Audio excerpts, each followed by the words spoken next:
Good morning, everyone. I'm Rosina Grosso, and welcome to the second season of the Red Chair series, sponsored by Mainline Health and the American Heart Association. Today, I'll be speaking with Dr. Monali Shah, a cardiologist at Lankenau Heart Institute.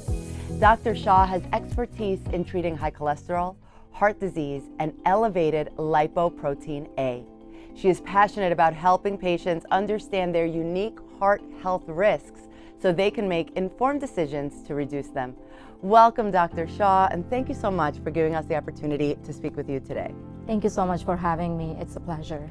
So let's get started. Can you explain the role of lipids in the body and how they impact heart health, particularly in relation to different types like HDL, LDL cholesterol?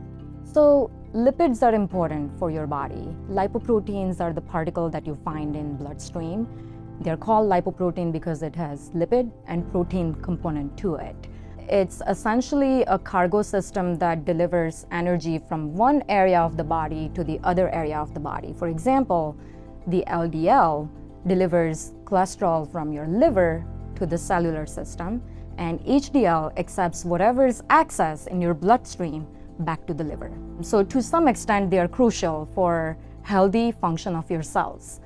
If it's in excess, though, that's when we run into the cardiovascular problem.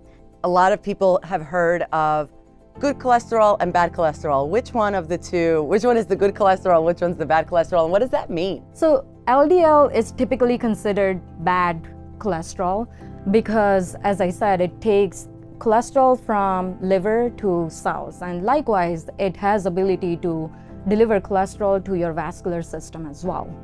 HDL is considered good cholesterol because now it becomes the acceptant, or like whatever excess that your body or cell does not need that floats around in your vascular system. Now HDL goes there and be like, here, I'm ready, I'll catch it, I'll keep it with me. So that's why HDL is considered a good cholesterol and LDL is considered bad cholesterol.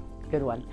All right, now can you explain what lipoprotein A or Lp(a) is and how it differs from other types of cholesterols? I almost describe it as LDL with a fishnet.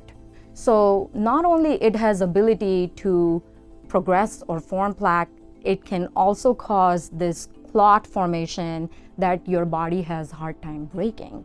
So not only it's atherogenic, it is pro-inflammatory, meaning it can make the plaque that are there unstable, make them break open and cause downstream issue. And it also has role in this prothrombotic nature, meaning breaking down of the clot. Why is Lp(a) considered a genetic cholesterol marker, and who is most likely to have elevated levels of it? Lipoprotein A does not get impacted by the environmental factors like your diet, your exercise, your activity level, all those things. In a nutshell, it is considered genetically determined because the elevated lipoprotein A levels are determined by this gene that you inherit from your parents.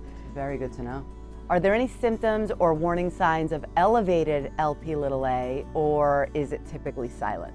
The adult level of lipoprotein A levels, you reach that level by approximately age 5. And after that, there are very few things that impact it. So whatever level you are living with in your adult life, you have lived with those numbers for a long period of time. Wow.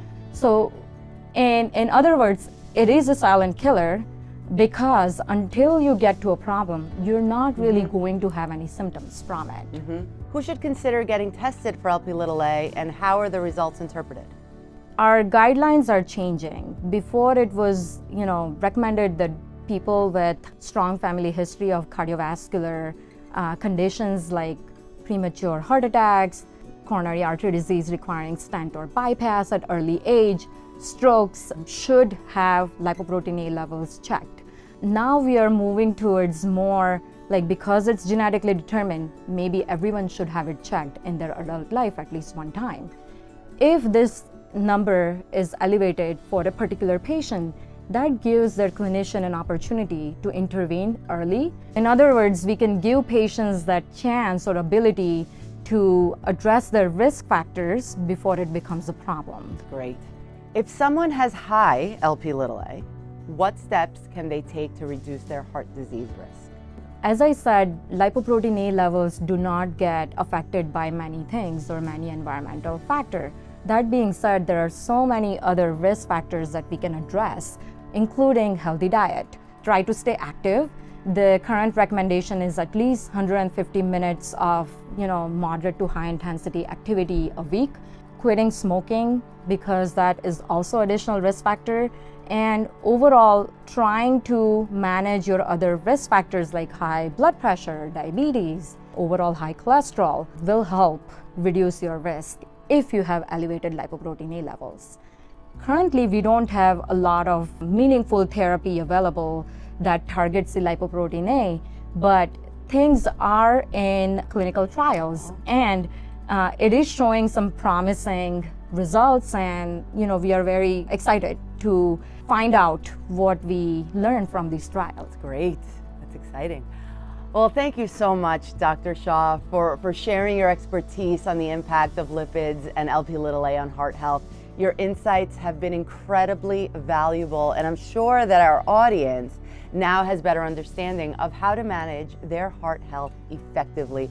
We appreciate your time and dedication to helping our patients and making informed decisions about their cardiovascular well-being. Thank you again for joining us today, and thank you everyone for being with us.